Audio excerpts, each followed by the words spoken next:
Good morning, everybody. Good morning, good afternoon, good evening, wherever you're watching this video. A warm welcome to all of you. Leadership is not a unidirectional journey that one picks up with some skills, knowledge, and experience. It is more of a multidimensional journey where various aspects of life and personality are involved. It could be your voice, it could be your personality, beliefs, upbringing, critical communication, environment, and energy management. Many of these topics are not taught in B school. Hence, in this Leadership Leap series, I would like to explore some conventional and unconventional dimensions of leadership skills that really help to take a leap in this journey. Welcome once again to Learning Through Conversation.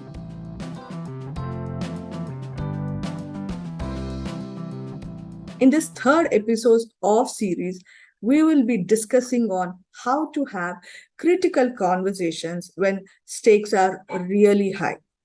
We have with us Suba Lakshminarasimhan, who is an executive leadership coach, award-winning entrepreneur, an ICF coach. Shubha comes with 2 decades of industry and entrepreneurial experience. She has been coaching senior leaders, corporate executives to become emotionally well-aware, manage workplace conflicts, and keep growing in the leadership journey. A passionate learner and a speaker, Shubha believes in deeply learning human behavior and its impact on the progress and evaluation. She lives in Bangalore. Shubha has also played global roles in MNCs such as TCS, BT, and NPO, which is a non-profit organization called the Class Consulting Group in the USA. Warm welcome to you, Shubha. As an opening note, I just want you to share something unique about yourself to the audience. Thank you. Thank you so much, Veda, to invite me here in this platform that you have created. And then I could already see that you have been creating a wave with the previous 2 episodes. I did listen to these 2 awesome speakers, and then the way you were handling those conversations, it is really awesome. Thank you for bringing this up for all of us to grow, right? And yes, as a speaker today, I'm sitting here in front of you all. Leadership leap, that is something immediately attracted my attention, Veda. Yeah. When it comes to something unique about me, you have already shared the professional, phase of mine, right? So personally, I love observing lives around, Veda. Especially, I love being in the airport, railway stations, even hospitals, right? In hospitals, you can see, when if somebody is smiling, sitting in the hospital, we know that, okay, somebody is delivering a baby, right? Or some good news is around, right? So I love observing lives around. That is something, and I love doing it along with my parents since my childhood. Yeah. Wow. So I do have different connect with my mom, different connect with my, appa to do that. That is also a part of my upbringing, I would say. And as you rightly mentioned, everything put together create a leader in us, right? Definitely. So, that is something that I love. And, classical dance or the classical music, classical dance, I am really passionate about. Fortunately, to others, I don't sing, but I love listening to the, melody especially. Yeah. Otherwise, I love everything when it comes to music. Wow. And, dance is something very close to my heart. I have, performed a lot, not as a traditional learner. I have never learned it during my school days, but that is another, passion that I fulfilled by learning Kathak after hitting 40. Wow. So That's I so learned it for incredible. 2 years. Yeah, thank you. Thank you so Uh, much. That is something. And there is another area I have never touched in my life, which is sports. 7 months back, if you had asked me the spelling of sports, I wouldn't even be able to utter. But I, recently started learning badminton, which has become, I'm kind of now addicted to badminton, I would say. That's so This is something, inspiring. yeah. So not many of, many in my network, they may not know all these. So you actually come as a package, looks like it's just not a coach, but you are more like a holistic life coach, end-to-end kind of thing.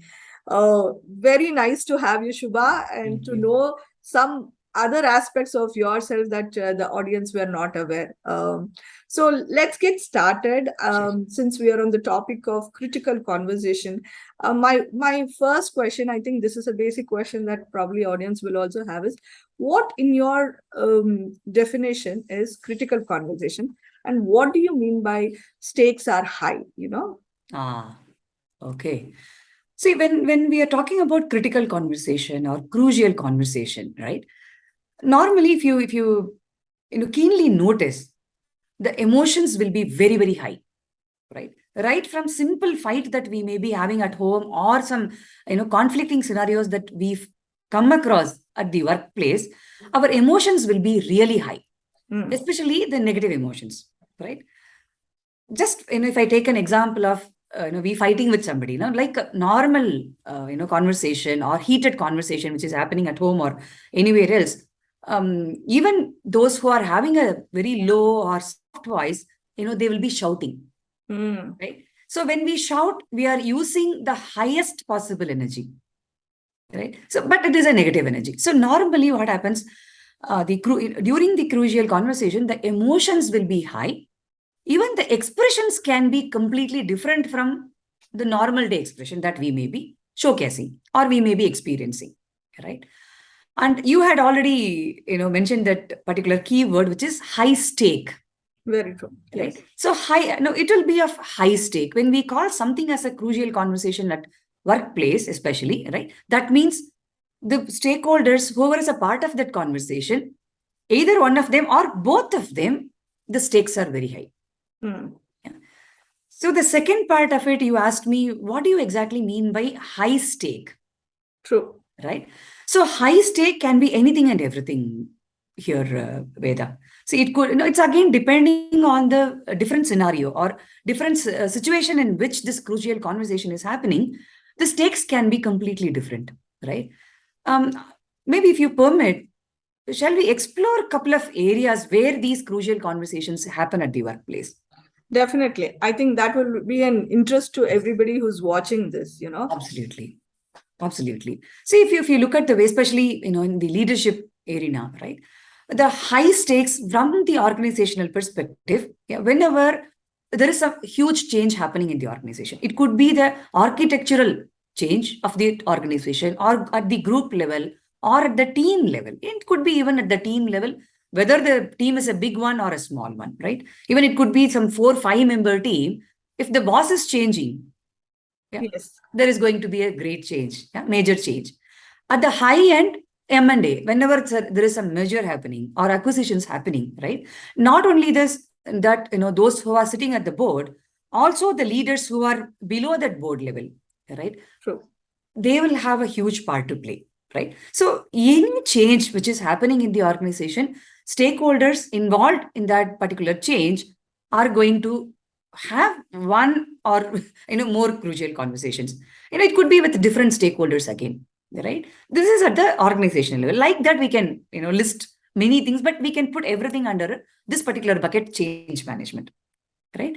And then at the individual level, right? Say for example, I am the boss. I have a team working under me, right? There is a underperformer or a low performer. Having a conversation, giving him or her that particular feedback becomes the crucial conversation.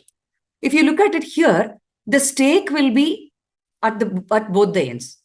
Unless until I convey that I have that conversation, it's going to impact the delivery that I'm supposed to, do, or the responsibilities that I have taken up as a leader. At the other side of the table, my team member who is a low performer or underperformer, unless until he or she listens to this conversation, willing, open to experience that, willing to make all the changes in his or her life, it's going to impact their career. Yes. So if you look at it here, the stakes are at both the ends. There is again a different scenario which can happen is like during performance appraisal. Yeah, that's another area. Another major area, right? So there again, the stakes can be either one side. There is a possibility, right? So performance appraisal has happened.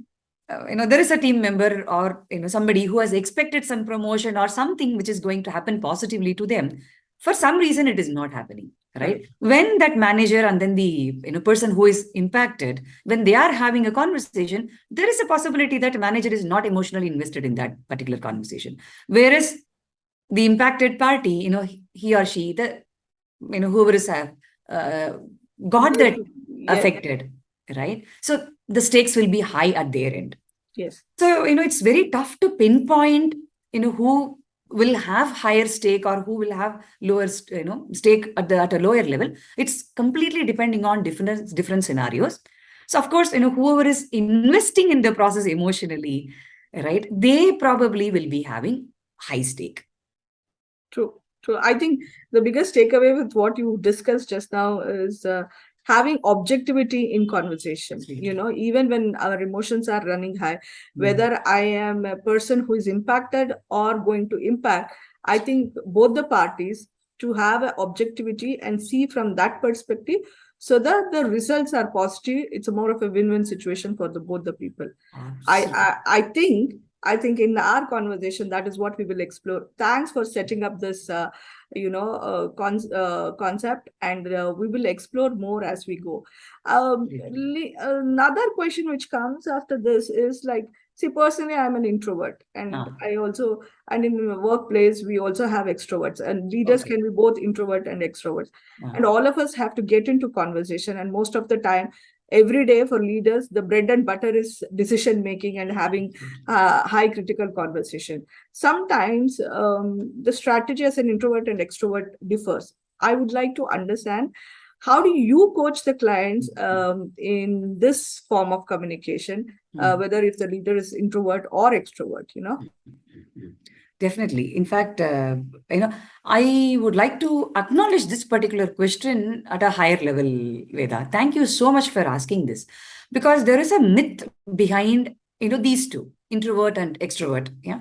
So many of us, I would say 90% of the leaders or the human beings, I should say, think that introverts, they need to work hard to grow as a leader or something like that, right? Whereas there is a common belief that extroverts, it is easy for them to grow because they speak a lot, whereas introverts, they believe, it is believed that introverts, they do not speak much. True. Right. True. But what we need to understand is introvert and extrovert, it is not a skill. It is a personality. It is not a capability. It is a personality. If I am an introvert, means I am an introvert. If I am an ambivert, means I am an ambivert. If I am an extrovert, means I am an extrovert. Yeah. First thing is, we have to acknowledge and accept the personality that I'm having, right? As you rightly mentioned in the beginning of the conversation, leadership is not we cannot really define leadership in a single statement, right? It's coming from different personality types, different, the upbringing. Yeah, that is something that immediately caught my attention as well, Veda, when you mentioned it. So it's a introvert or extrovert is a personality trait, right? So we need to understand which are all the strengths, which, for example, when they say introvert, they are generally shy, right? They do not feel comfortable in a bigger environment, right? If we keenly notice, what they do is they observe things really well. They may be sitting at one corner. They don't talk to anybody. Just observe what is happening around them. See, they may be having all the emotions, like anxious and all the other emotions, right? But the strength there is observing everything around, right? They will have a limited network. Yeah, using that, but they will know how to use that limited network to their, best advantage. True. True. So as an introvert or an extrovert, first thing is you need to understand what all the things which define you as an introvert or an extrovert or an ambivert. Then how can you use it as your strength to grow? Yeah. Okay. One is growth. But when it comes to the crucial conversation, so how can you use it to your advantage?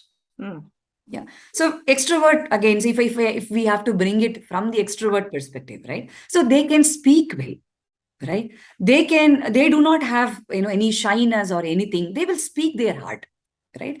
So is it the strength or the weakness? That is the question I would put it across here, since we are talking about crucial conversation. I think it all depends on the context, right? Absolutely. Absolutely. Right. So even though I may be honest about something, how am I going to communicate when I'm having a conversation with the other stakeholder? Correct. Right. So here we do not know whether introvertism is going to help you or extrovertism. Right. So it's completely depending on who you are, what are your strengths, and how can you, use it to your advantage during that crucial conversation. See, again, you had already given one particular keyword here, objectivity.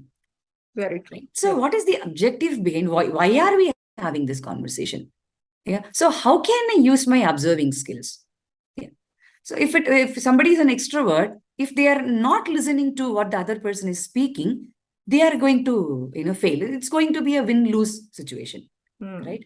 At the same time, I say that I am an introvert, I observe things well, but if I don't speak at the right time, I'm going to lose.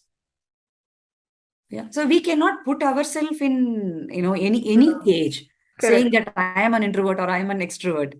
So what is the best skill that, where should I change?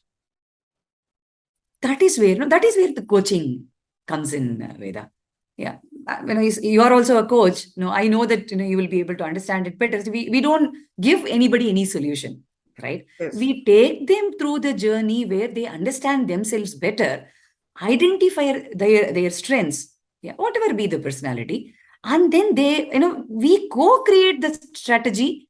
As a coach, I work along with my coachee or a client to co-create that strategy where they will be able to utilize their strengths to, create that win-win situation during that crucial conversation. Interesting. So what is the biggest takeaway for me is that there is no need to put yourself as an introvert, extrovert, label yourself.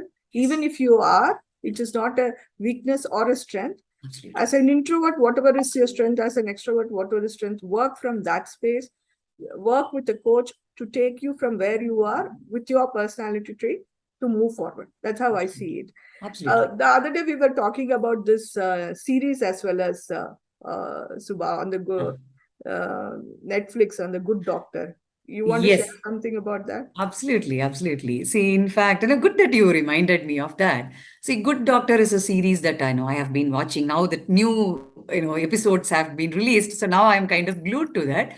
In fact, there is a lot that I'm learning from that particular, episodes or the Netflix series. So the Good Doctor is all about, there is one doctor who is autistic. Yeah. So he's a young chap. He works in a hospital in San Jose, in USA, California. So what happens, he, as a person, with autism, yeah, he may not be able to understand how others are feeling. Yeah. So now in this particular episode, what happens, he is assigned a couple of freshers, like, first year residents, doctors, right? He is kind of a leader now. He has two different personalities working under him, right? He doesn't know how to talk to them, or he doesn't know how to train them to become, better surgeons. He's basically a surgeon. So he has a mentor in that particular hospital. Then he, the mentor tells this particular doctor, Dr. Murphy. Murphy is the name of this person with autism. The mentor tells him that, you know what, you just ask them one question. Yeah. Whenever you are, getting into this crucial conversation, you ask them one question: how are you feeling? Yeah. So then Dr. Murphy, he takes that as his, mantra. Yeah. Even when they were having a surgery, the freshers, the doctors, the two trainees who are under Dr. Murphy, they help him, right? Even during the conversation, when the surgery is happening, suddenly he will turn and then ask one trainee that, how are you feeling? Then the trainee kind of shares, what, I'm now feeling a little jittery. Yeah. Then the other trainee says, you know what, I may be making mistakes. Better, you take care of me. Yeah. You support me. Yeah. Then what happens after having this particular, see, only one question here. Yeah. The mentor had given. He uses that very well.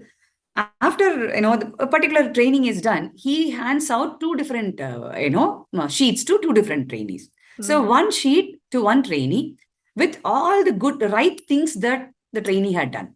Because that particular trainee's self-confidence is very, very low. So he's kind of motivating her. The other trainee, her confidence is well, everything is okay, but he wants She wants him to kind of safeguard her whenever she's doing some mistakes. Mm. So the paper that he's, Dr. Murphy is giving to the other lady, it's full of the wrong things that she did during the surgery.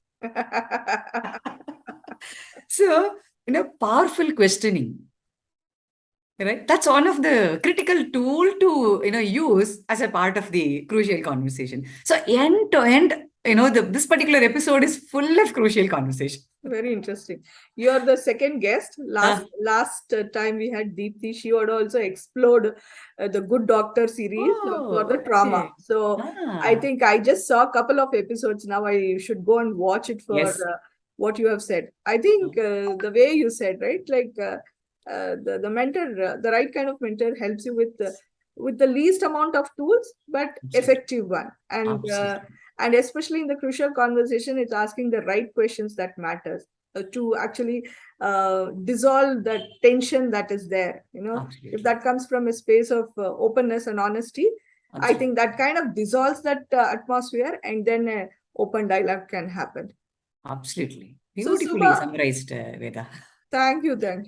Suba, things have changed in the last 2 years, and it's not a secret to anybody. The whole world has been hit with corona. All of us are working in hybrid model, and we have to, as leaders, I also have to run my team remotely. My team is spread across all over India and abroad. So things have changed for the leaders. So I would like to understand how the leaders can handle this situation, this change situation, a little more effectively. Absolutely. In fact, as we were discussing, leadership cannot be defined in a single statement, because we can keep demystifying, what leadership is all about, right? If you look at it, this is again a great question, Veda. Last 2.5 years, the challenges faced by leaders are completely different from what we have faced till then, before this pandemic, 2020 initial, I think March 2020 is where everything started here in India. Yes. Right. So these 2 years, say for example, earlier times, before pandemic, right? If somebody in a team is grieving because he or she has lost somebody, right? The leader need not invest, his or her emotions or anything else there, right? As long as you give them some support, it is good enough. But today, if you look at it, if somebody says that, somebody died in my family, immediately there are 100 things that we are going to connect. Because we have seen death, we have seen what not, what more than, death we can talk about here, Veda, right? We have seen a lot of suffering, right? We have seen a lot, what can we say, different types of energies around us. Definitely. Right? So there is going to be something which is going to pop up in leader's mind whenever he or she is handling any issue. It could be within the team or outside the team, right? So it's very important as a leader for me to kind of manage my emotions, right? Then get myself into that crucial conversation, right? See, I know that many of my clients, the team members in their teams, many are going through depression. Because now we have started seeing the impact of whatever we have faced for the past 2 years. Now, during that time, they've handled it, right? But now it has started showing. Yeah, there are separations. Yeah, there are illnesses. Because of depression, it's not only the emotional, illness, also because of those, depressive feelings, the negative energies, now it is showing in their bodies, right? So physically, they are all suffering. Burnout, everybody is burned out, right? So when the team is burned out, equally the leader is also burned out. Equally, leader is also going through depression or various issues related to whatever they have faced during this, pandemic. So here it's very important that we see each other as human beings. Yeah. When we are having a crucial conversation, it's very important for me to look at my boss or my manager as another human being. Likewise, if I'm the leader, I'm having a conversation with my team, it's very important that I look at them as a fellow human being. Yeah, they have grief as I am. Yeah, they have all the positive, negative emotions, roller coaster of emotions as I am. Right. So it's we all have started talking about being kind to ourselves. Yeah, being kind to others, empathy, compassion. See, in my this 45 years of life, and I have never ever heard these words being uttered, Yes. right? Empathy, compassion, be human, be kind to yourself, right? Correct. So these are all certain mantras that we are supposed to, remember right now. So definitely things have drastically changed. We cannot expect, certain leadership skills. We cannot really list down leadership skills saying that, okay, what you have this, you will be able to handle this. So You know, the era of a checklist leader is over, actually, yes, yes, yes, And yeah, I think when you're sharing, I'm also remembering the things that I needed to change or I needed to focus on. Like, I needed to figure out a way to engage with my team without actually having a meeting physically, absolutely. And two things which you brought out really well, Subha. The word of empathy. Empathy not only for the others, but empathy for yourself. Because Absolutely. we have seen too many things and not everybody shares it. As a leader, somebody will be going through it, but they will also have to be responsible for somebody who is going through it, so that the overall objectivity of an organization does not miss. But I think it's what you are saying is to be aware and self-care and also caring for others, because ultimately when we take care of the people, the work gets taken care. That's what it Absolutely. is all about. And Absolutely. figuring out interesting ways to Mm. engage with people has worked well for me. Mm. And having empathy as well, sometimes during this situation, I had one of my team members. We didn't realize he had lost his father, and then the during the corona, he was also bedridden. He also got corona, and his mother also. He could not take care of the mother, and he was far off. He was not based out of the Bangalore. There is nothing that we could do, and he went through that alone. And those were the times as a team we kind of supported. I don't know, Mm. not that we could support him in other ways, but at Absolutely. least from a work perspective we Perfect. could help him. Mm. And that made difference, and Absolutely. he came out of that, and he's doing so very well now. So Absolutely. I think we all have to move in that direction as leaders and Very as true. human beings. Very true. In fact, see, attrition Mm. or, people not performing, these two things have been there since, we have had this industrial revolution and all, right? But why are we talking about great resignation and, quiet quitting now? Mm. See, these two terms, if you look at it, we got to know. In fact, even I got to know only during pandemic, for the past few months. Why, these two things have become, major challenges, right? So the attrition or any conversation which is happening around attrition, right? Mm. It could be that you are having a conversation with somebody who is leaving the organization, or the leader wants to leave the organization. He is having that, exit interview. He or she is having that exit interview, right? So these things should be, looked upon with a completely different lens, not like earlier times, right? Now it should be looked from that great resignation Mm. point of view, right? If somebody is not really working or performing well, it should be looked with that lens. Yeah, quiet quitting. What else is happening there? Mm. Yeah, we cannot really imagine or assume that, okay, he or she is not interested in, but working in this organization. But deeper conversation is very, very important.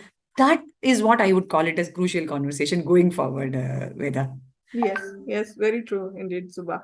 I think it kind of well summarizes. It's a need of the hour that we change our strategy in the way we Strategy. work with the team.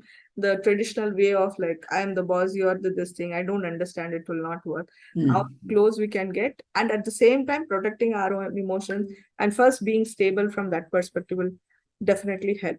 Absolutely. Moving forward, Mm. I want to understand you. You are an expert on conflict management and communication, coach as such, and especially you deal with a lot of CXOs, CEOs, CTOs. What is the strategy that you kind of teach them? Like, if there is a process towards Mm. Mm. having a crucial conversation. Sure. Definitely. See, whenever there's a training being conducted on, it could be crucial conversation or conflict management, right? So there are many, what can I say, the models which we can adopt. Yeah. So yeah, especially this Thomas Kilman.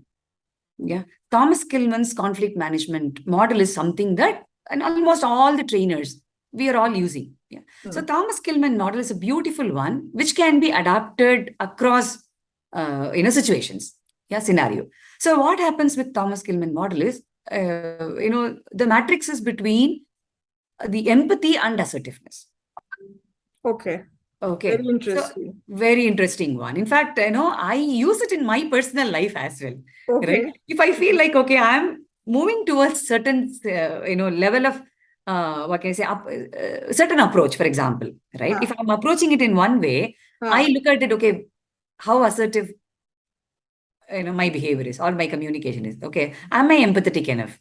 Right? See, these two questions, in fact, I have started asking. Yeah. So in this particular model, what happens? There are 5 different approaches Thomas Kilmann is giving, Veda. Yeah. Okay.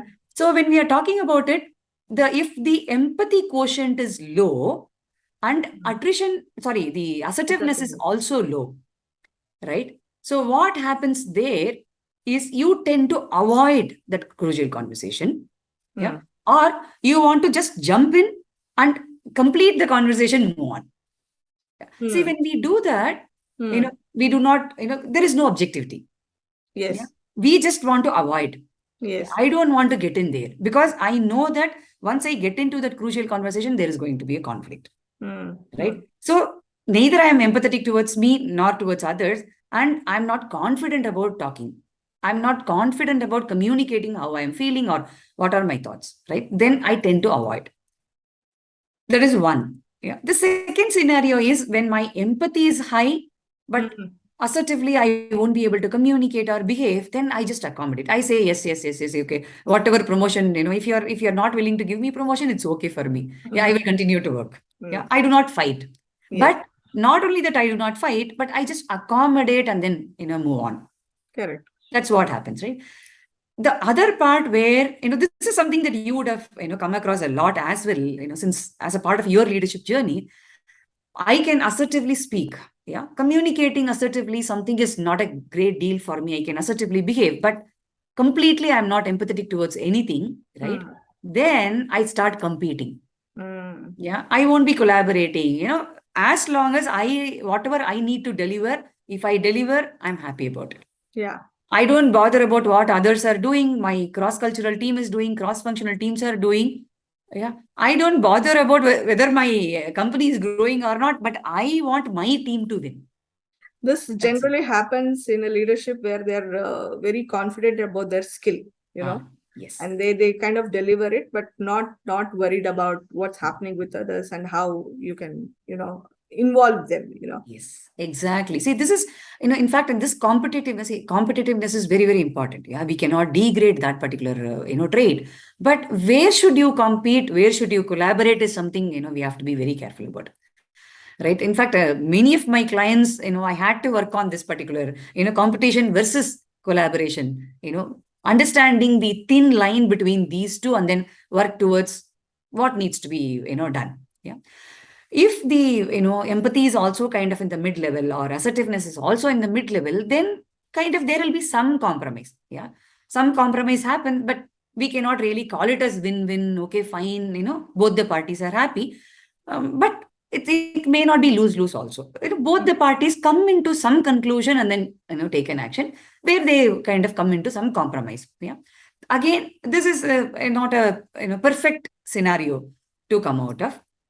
If my empathy quotient is also high and my assertiveness is also high, then it is going to be in a perfect scenario, like kind of collaborate. Yeah.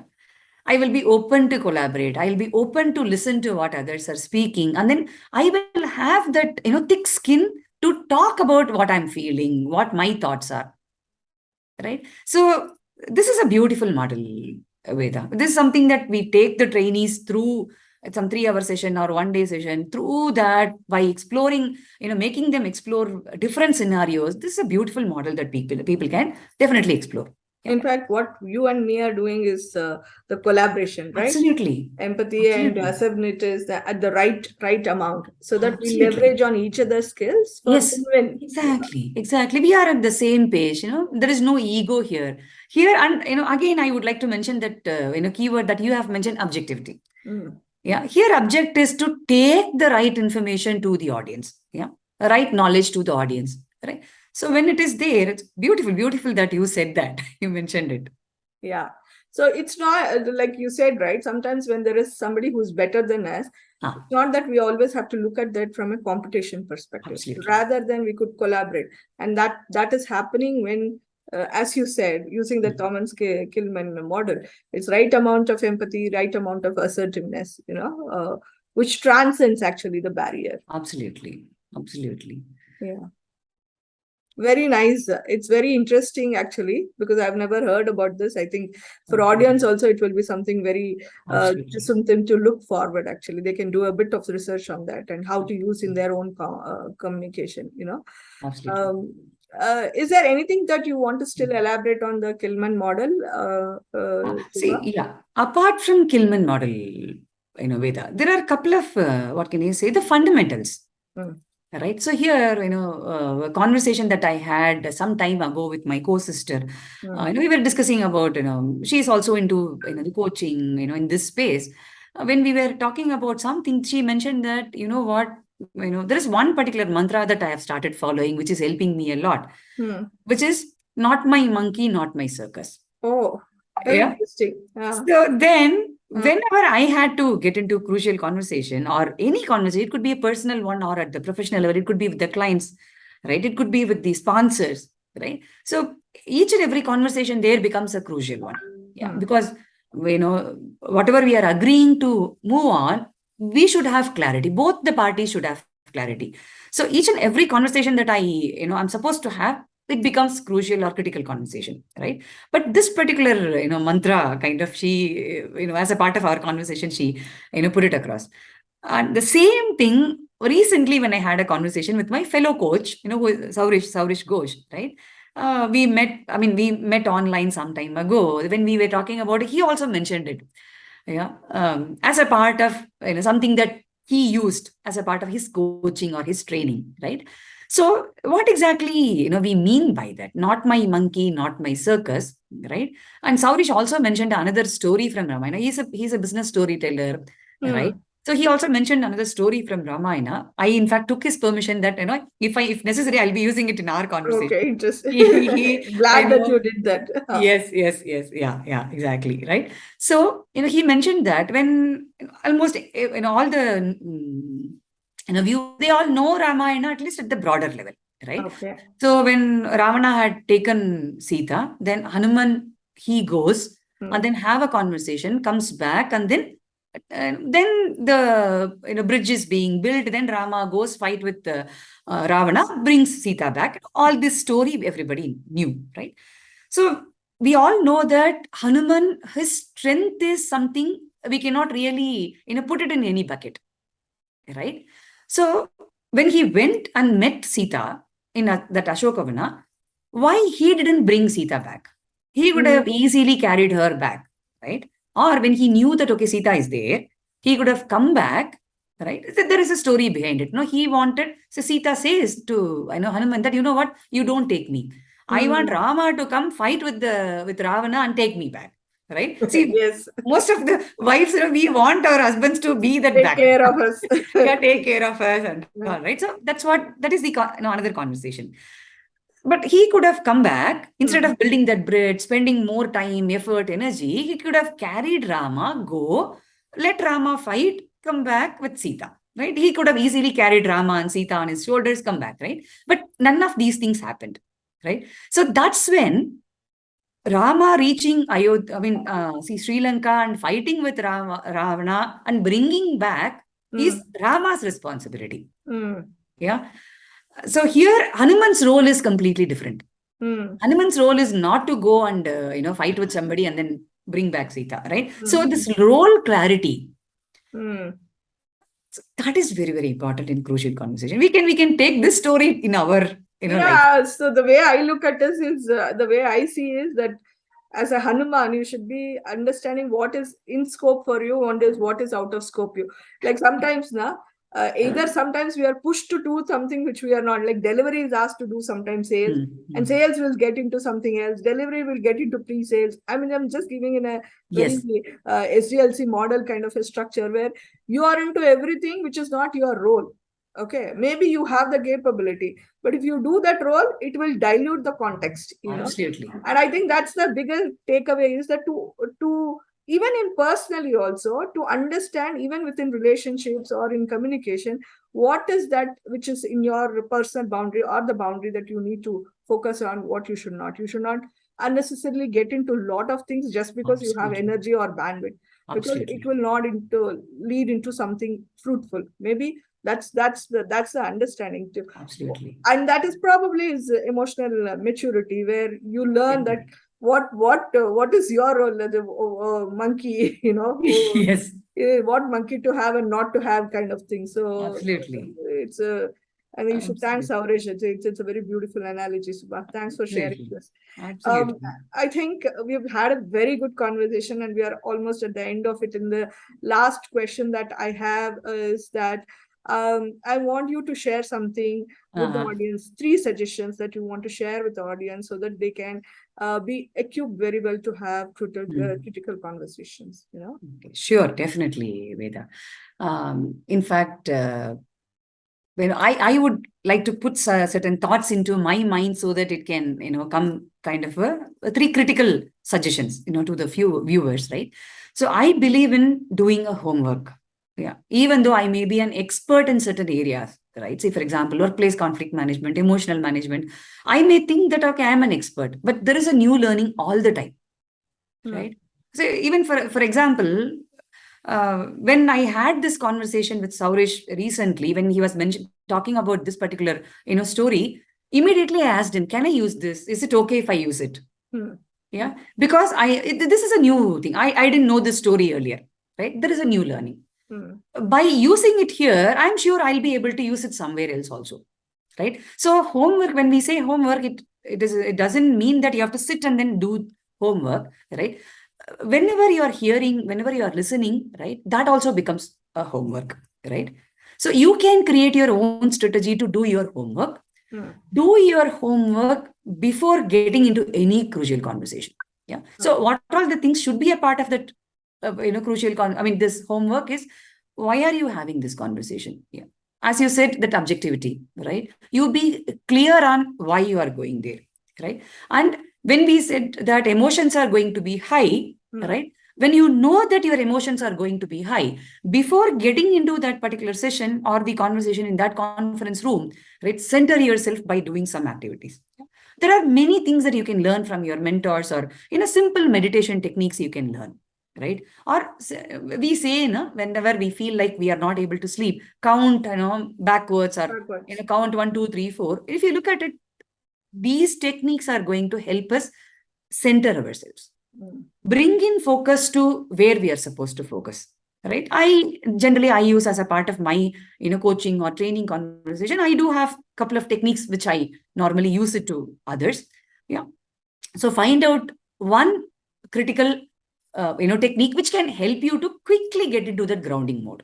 Yeah. Hmm. So doing homework and then practicing that grounding exercise before getting into this is like preparing yourself as a part of your preparation, right?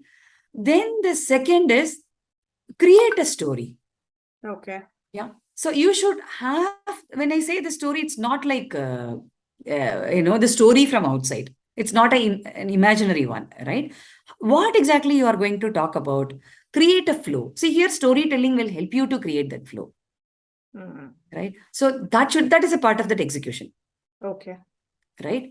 And then the third, step could be, create a strategy, Hmm. yeah, for the end-to-end conversation. Yeah. Okay. See, this is where taking somebody's help will help you. It could be somebody from your organization, right? It could be your boss or whomever you feel like can be your mentor. See, this is where having a mentor or having a sponsor is very, very important. Very true. Very Yeah. true.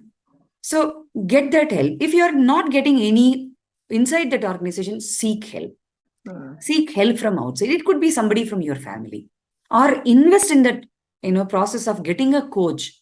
Having a coach. See, I have 6, 7 different, coaches and mentors in my, life. There are some doors I knock whenever I need some support in my personal life. It could be my emotions. It could be simply handling my son, or, how to help him. right? I have somebody, I knock the door, ask them the question, and I get the answer. I do it. So I invest my time, money, energy there. So it becomes easier for me to handle my emotions. When my emotions are handled well, I'm able to have that crucial conversation well, right? So for business related, I do have, two different mentors. Yeah. For client related issues, I have two different mentors. So it's very, very important that we create that trust circle. I call it as no trust circle because I can trust them blindly. I can show who I am, that vulnerable side of me. Right. My husband becomes my mentor many times. Yeah. The way he handles his, father, I learn a lot from him to handle my parents. Right.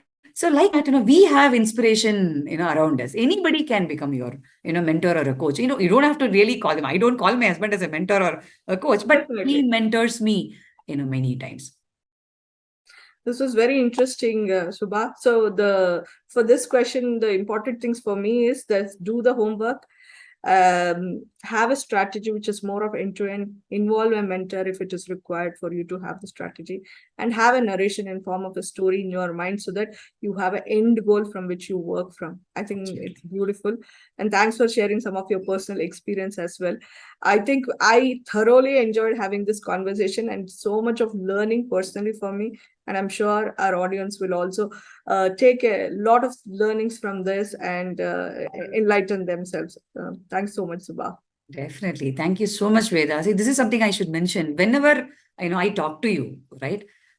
We know that okay, we start with 10 minutes conversation, but it goes on for hours.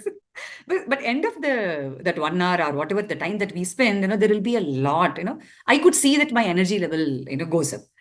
Compared to the time that we start the conversation. It's even in our, these simple day-to-day conversations that we have. So today, thank you so much for giving me this opportunity to be with you. Yeah. So, discuss on many things that, which are close to my heart, all these, whatever we discuss, these are all the things that I have been supporting my clients, as a coach and as their coach. So thank you so much for giving me this opportunity. Look forward to having more such conversations with you, Veda. Definitely. It started off well, and we are in the third episode as we Fantastic. progress, and we should have a repeat session with you on some other topic. Interesting. Absolutely. So, My the best audience, if wishes. you want Shubha to come back, if you have a specific topic for her to take or any questions that you have, put it in the comment section and we will respond on that.